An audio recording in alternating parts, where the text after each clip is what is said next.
Hey guys, today I'm going to show you how to use this split screen view on your MacBook. It's pretty simple, let's get started.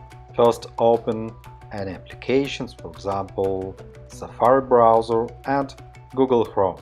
Next, point to green icon and then choose the window to left of screen or to right of screen, what you want. Next, click on the second window and it is on the right side. Moreover, we can resize windows. To do this, pull this line to right or to left. Also, we can jump to another desktop. To do this, place 3 fingers on the touchpad and swipe right. Here we can open another applications and we can also move window to left or right side of screen. Place 3 fingers on the touch bar and swipe right.